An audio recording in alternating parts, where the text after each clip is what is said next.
Ndabasuhuje cyane muri aka kanya rero ngiye kubereka uko tugurisha ifaranga rya hamusita. Hamusita igurishwa gute? Ni ukuvuga ngo urabona ko kuri baranse mfiteho hamusita zifite agaciro k'idolari rimwe, urabibona hano. Ngiye kukwereka rero hamusita aho ziherereye n'uburyo wazigurisha. Ni ukuvuga ngo uza hano kuri aseti, uko niko wagurisha ifaranga iryo ari ryo ryose, ukahakanda. Wamara gukanda kuri aseti urasikororinga, urahita ubona hamusita mfiteho uko zingana. Hano hariho hamusita 151 ndetse n'ibice zifite agaciro k'idolari. Ngira ngo urabibona ko zifite agaciro k'idolari n'ibice bitatu. Ngiye kugurisha izi hamusita nindangiza ngure kowa, kugira ngo kowa nayo nze kuza kuyifashisha mbikuza iyo bita kowataridiyo. Yego nicyo kintu nshaka. Urabona rero nk'ubu ngubu ngiye kuzigurisha. Kuzigurisha nkora iki rero? Urebye hano hejuru ahangaha, kanze mpakwereke neza, biragaragara yuko iri dolari rimwe riri muri fandingi. Biransaba rero nzitaransifere nzikure muri fandingi nzizana hano muri teredingi mbona uko nzigurisha. Ubwo rero ahantu mba ngiye gukora, ndaza ngakora hano kuri taransifa kugira ngo nzivane muri fandingi nzizane muri teredingi mbona uko nzigurisha. Ukanda kuri taransifa, urabibona ko bahita bakubwira ngo taransifa foromu fandingi tu teredingi. Ibi nibyo nshaka. Ubwo rero ndakanda kuri makisi kugira ngo zose zihite zivayo, zive muri fandingi ziza hehe? Muri teredingi. Iyo ukanze kuri makisi ni ukuvuga ngo zose urazishaka makisimamu. Ubwo ndakandaho, kurikira neza, urabona ko noneho bampaye hasi komfamu. Nindangiza mpite nza nkande hano kuri komfamu ahangaha kugira ngo komfaminge ko zigiye kuva muri fandingi zikajya muri teredingi. Urabona ko bambwiye ngo taransifa sakisesi.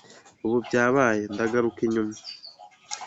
Iyo bimaze kugenda gutya kugira ngo uzigurishe, ukanda hano ugasubira inyuma. Ukanda hano ugasubira inyuma. Noneho nimba umaze gukanda hano ugasubira inyuma, uhita uza hano. Urabona ko zavuye noneho muri fandingi ziza muri teredingi.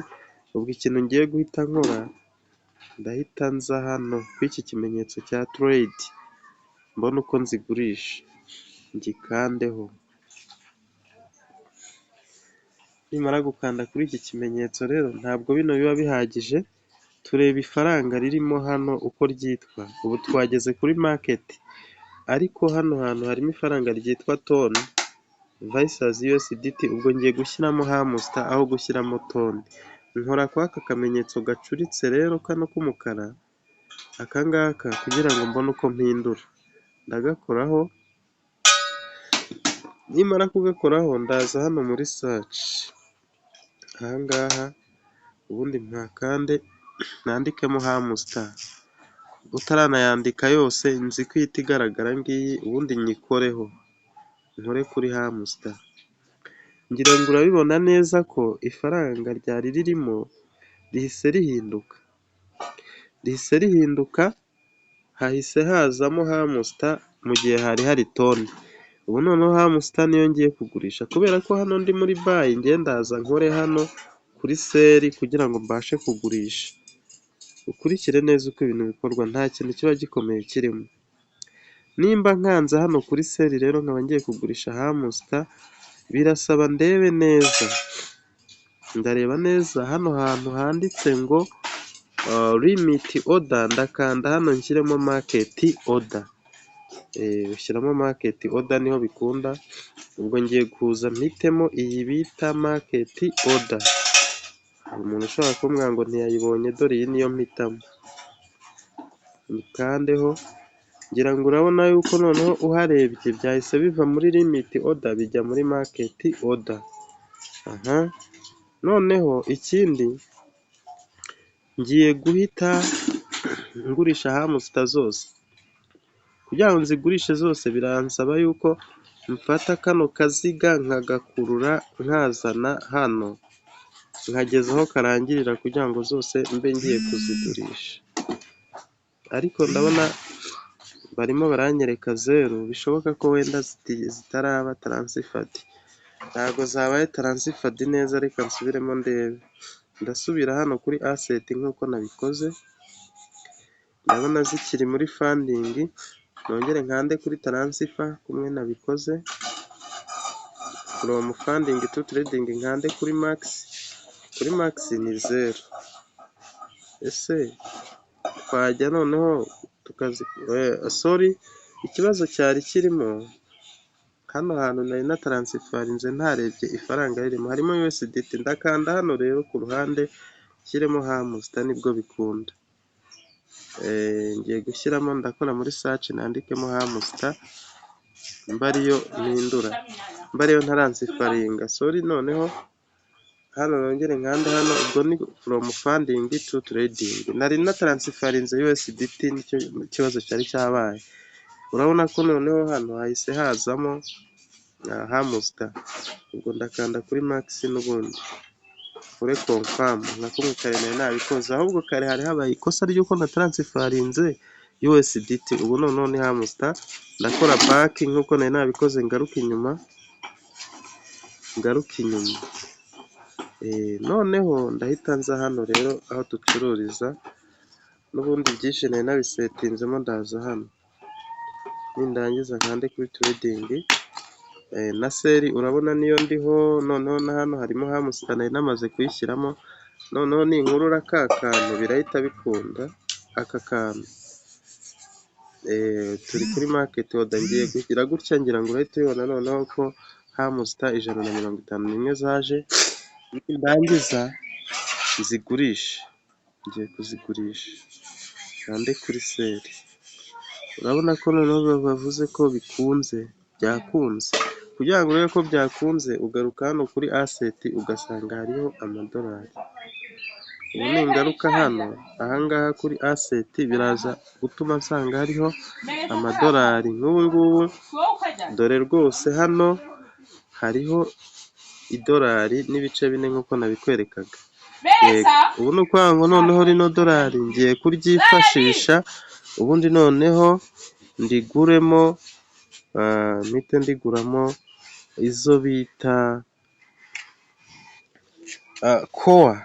Ngiye kugura kowa bigenda bite rero? Idolari ryo urabona ko ndifite, kandi riri muri trading, nta mpamvu yo kongera kurihindura, kubera ko riri muri trading nyine ryahise risimbura za hamusita zari zirimo. Ubu ngiye kuriguramo kowa, ni ukuvuga ngo ndahita nza hehe, n'ubundi kuri trading hamwe nagurishirije ahangaha. Iki kimenyetso nicyo ngiye guhita nzaho, ubundi nindangiza ngure kowa. Ndaza noneho hano nkuremo hamusita, nshyiremo kowa, ubundi mve no muri seri njye muri buy. Ubwo ndakanda hano, nari nakanze n'ubundi hamwe hari hari toni kare.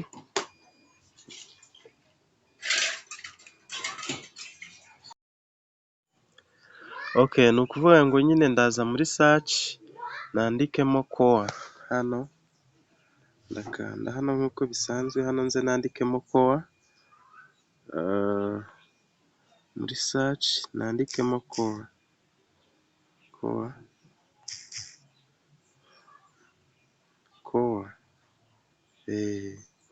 Noneho ninandikamo kowa, urabona ko noneho bihise bihinduka, bigahita biza bikaba kowa na USDT kuruta uko byaba hamusita na USDT. Noneho kubera ko ndi kuri seri, ndajya hano kuri buy kuko ntacyo kugurisha mfite, ndajya kuri buy. Ariko amadolari mfite ni makeya pari raporo y'igiciro kowa iriho. Kowa iri ku idolari n'igice kimwe nk'uko mubibona hano, iri ku idolari n'igice kimwe, mu gihe njye mfiteho idolari rimwe. Ubwo ndi bugure kowa zitageze mu idolari, nimba bazimpa simbizi. Icyo nkora n'ubundi ndakanda kwa aka kaziga, nkoresha ama USDT yose mfite. Urabona ko na hano urareba ukareba ko harimo market order, nibyo nta kibazo. Ngiye gukurura rero aka kaziga nkagezaho karangirira, kugira ngo amadolari yose nyakoreshe ngura kowa. Urabona, ni ukuvuga ngo mw'aya madolari mfite bari bumpe kowa ingana na 0.86.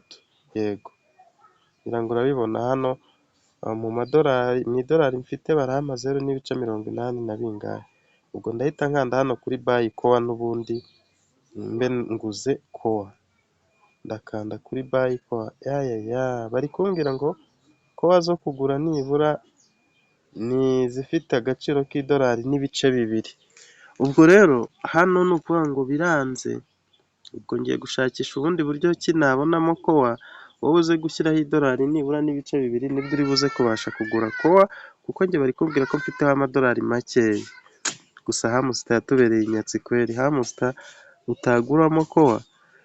Reka noneho video mbe nyisoreje hano, ngiye kubaha indi, ubundi noneho ndaza kubaha indi mbereka uburyo tufata za pasifureze tukazizana muri OKX wallet, tugahita tubikuza twamaze kubona kowa, ubwo nawe kowa ndaza kukwereka ukuntu wazibona ugahita ubikuza.